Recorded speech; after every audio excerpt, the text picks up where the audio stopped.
Zion classics TV news time. നമസ്കാരം, Zion classics TVയിലേക്ക് സ്വാഗതം.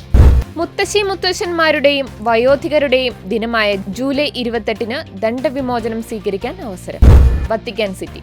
മുത്തശ്ശി മുത്തശ്ശന്മാരുടെയും വയോജനങ്ങളുടെയും 4ാമത് ലോകവാർഷിക ദിനമായ ജൂലൈ 28 ദണ്ഡവിമോചനം സ്വീകരിക്കാൻ അവസരം. രോഗിയോ ഏകാന്തതയോ അംഗവൈകല്യമുള്ളവരോ ആയ വയോധികരെ അന്നേ ദിവസം സന്ദർശിക്കുന്ന ഏതൊരാൾക്കും സഭയുടെ പൊതുമാനദണ്ഡങ്ങൾ കൂടി പാലിച്ചാൽ ദണ്ഡവിമോചനം സ്വീകരിക്കുവാൻ സാധിക്കുമെന്ന് വത്തിക്കാൻ വ്യക്തമാക്കി. ഈ ദിവസം ആത്മീയ ചടങ്ങുകളിൽ പങ്കുചേരുന്നതിലൂടെ രോഗികളായവർക്കും തുണയില്ലാത്തവർക്കും ഗുരുതരമായ കാരണത്താൽ വീട് വിട്ടിറങ്ങാൻ കഴിയാത്തവർക്കും ദണ്ഡവിമോചനം പ്രാപിക്കാൻ അവസരമുണ്ട്. പെനിറ്റൻഷ്യറിയുടെ തലവനായ കർദിനാൾ ആഞ്ചലോ ഡൊണാറ്റിസ് ആണ് ദണ്ഡവിമോചനം അനുവദിച്ചുകൊണ്ട് ഉത്തരവ് പുറപ്പെടുവിച്ചിരിക്കുന്നത്. വിശുദ്ധ കുമ്പസാരം, വിശുദ്ധ കുർബാന സ്വീകരണം, പാപ്പയുടെ നിയോഗത്തിന് വേണ്ടിയുള്ള പ്രാർത്ഥന എന്നിവയാണ് ദണ്ഡവിമോചനം പ്രാപിക്കുന്നതിനുള്ള പ്രാഥമിക നിബന്ധനകൾ. 2021 ഫ്രാൻസിസ് പാപ്പ സ്ഥാപിച്ചതാണ് ഈ ദിനം.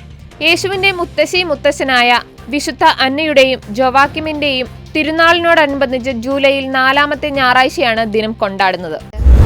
കൂടുതൽ ക്രിസ്തീയ വാർത്തകൾക്കായി ഈ ചാനൽ മറക്കാതെ സബ്സ്ക്രൈബ് ചെയ്യുക.